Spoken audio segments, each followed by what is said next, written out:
Everybody, what's up? It's Kathy, and I'm back with another process video.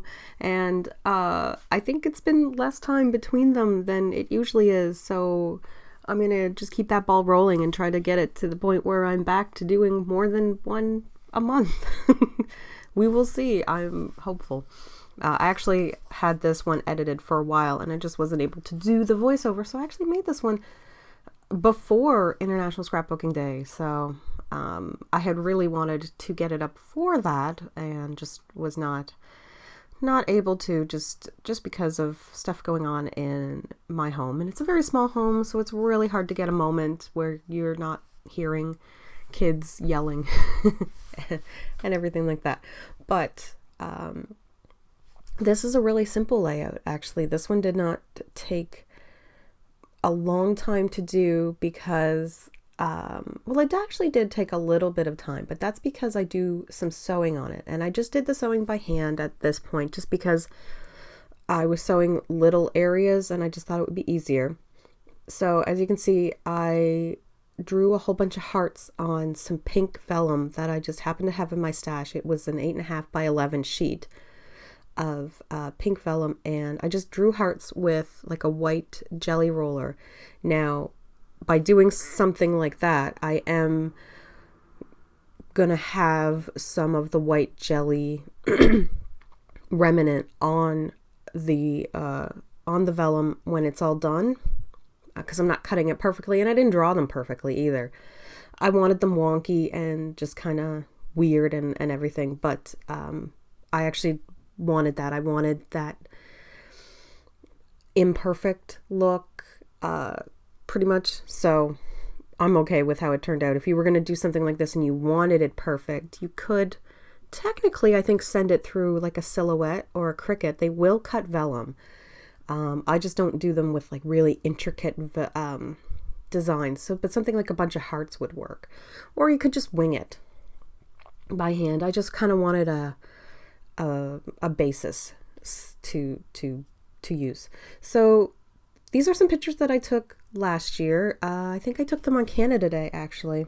We were chilling with my family and we had gone to get some ice cream at Jewel's Country Market, and they have goats, so we were like petting the goats and stuff like that. And then we went downtown for the fireworks and all that stuff. But it was just one of those days where we actually got out of the house together, and everybody was being relatively well behaved, which is, it's hard with a pack of kids, especially when some of them do have some, behavioral issues that you do have to deal with. A lot of people have kids that they have to deal with that have issues like ADHD and stuff like that, but we got through it. And of course, it always helps when it's not just me wrangling the kids.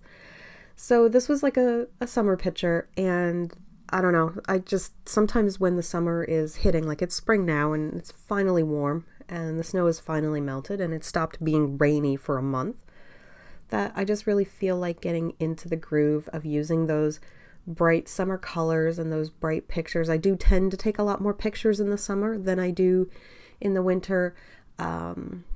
Usually summer and fall are my big picture taking, spring, summer, fall. I keep correcting myself, but are my big picture taking times, especially the summer. It's just easier, right? Like the sun's out longer, it's a good natural light, it's so easy to take pictures. And then by the time January hits, I'm so worn down from like the holidays and everything, and it's so gloomy that it's just really hard to take pictures when you're indoors all the time. So that's how my scrapbooking life goes. Like that's how it would plan out. I'm going really off tangent, but maybe some people are like me, where your scrapbooks are definitely filled with a lot of summer photos, spring photos, maybe fall photos. I love the fall, so of course mine are filled with that kind of thing. And then up to Christmas, and then it just kind of stops all of a sudden till the spring hits again, and you're back to that. So as you can see, I had a bunch of different papers, and I just made some layers behind each photo, and I used different colors, different brands, different lines, everything like that, to just kind of create a little bit of dimension, a little bit of color around the photos. I didn't go crazy with the pattern paper. This is it for pattern paper. I don't put any more on it, which is very unusual for me. I'm certain everyone's kind of like, there's no way you didn't just put a ton more layers or patterns, because that's kind of my thing.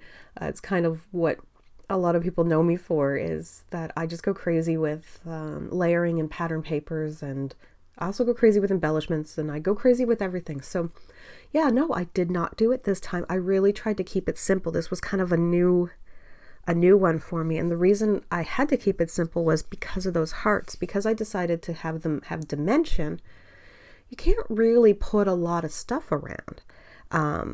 So you kind of end up doing something really simple. I was going to say something else. Oh, and I think some of the other reason I haven't been doing as many layouts is someone, and when I say someone, I mean one of my kids took my paper trimmer, and I can't find it. I have no clue where they took it, and they're all denying it. So I was out of paper trimmer, so I'm cutting, and that's why I'm cutting everything by hand in this video too, like with just scissors, is I don't have a paper trimmer. I have since bought a new paper trimmer, so, you know, I mean, it wasn't an expensive one, so I'm not out a whole bunch of money, but still. So in order to do the stitching, I basically just took a little bit of my tape runner and taped down the hearts just enough that they were stuck so that I could stitch them from that point. Obviously, just, you know, just the same as you would take like a needle, like a pin to pin a hem so you could know where you're sewing. I took white thread, I did hand stitch it, and when I hand stitch, I always poke the holes in first.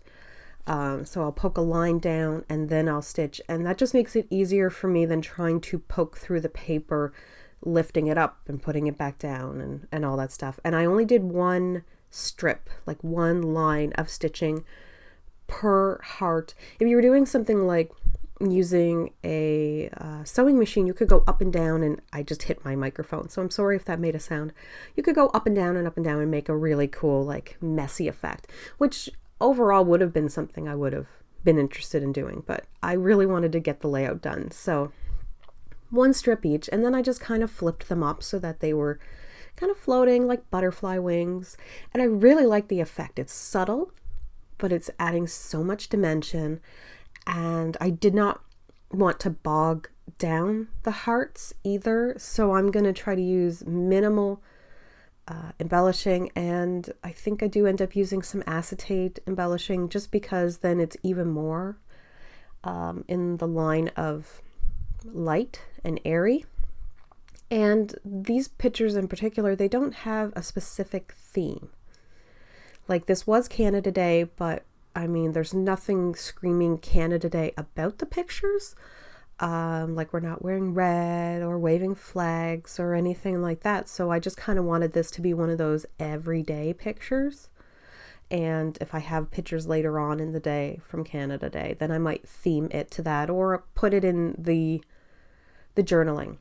I don't always feel like you need to have the themes going on. So I'm just looking for different fun little items to kind of use. I loved that camera with the cord, the purple cord going around. I do end up using it, but I start changing where everything is going.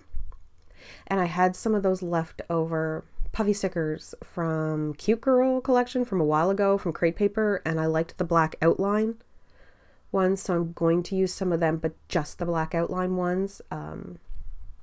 It's just kind of keeping it like a theme almost, because if there's some up top and there's some down below, then they kind of match and create a I said theme, but a cohesiveness. That is what I'm thinking of.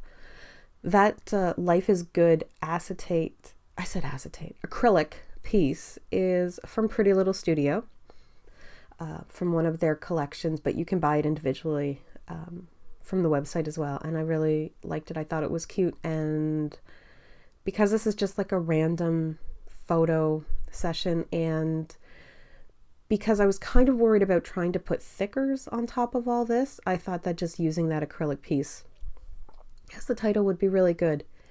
The best acetate piece is from Amy Tangerine, not her latest, or even her latest 2 collections, because I don't have any of her I don't have anybody's latest stuff. I haven't ordered stuff since, I'm gonna say Christmas time, winter time, and even then I was ordering mostly Christmas related products, so I don't really have anything new. Just trying to really use up some of that older product before I stock up on anything new. As you guys know, I'm a big fan of just running into my stash and using whatever. I don't feel designs, for the most part, have an expiration date. I know we always like to kind of have the newest stuff, but it's all just a matter of your taste, right? And my taste is, if it's cute and I like it, I'm gonna use it. Those hearts are from Freckled Fawn. It came with hearts and plus signs, and I think I got that in an old hip kit. So I hadn't used much of it because silver doesn't seem to be as popular as gold or rose gold or copper or any of those colors are, but I didn't have any of that going on, so I figured this was a great opportunity to use some silver products, and I just like them kind of peeking out from there. And to me, I was like, this is done. I'm done. I'm good. I don't need to do anymore. I love the little ice cream because my son is eating ice cream, so I put some of the peach Heidi Swap color shine down, and I'm like, that's it.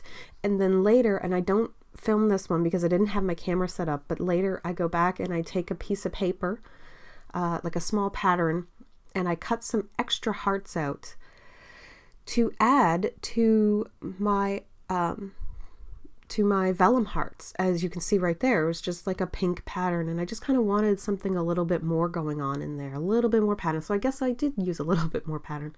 I'm just gonna staple them down, and they stapled fine through the Heidi Swap mat. And then I flip it over and close them, and that's about it. So as of right now, the video is done, the layout's done, the pictures are coming up. Thank you guys so much for your continued support and watching. Bye!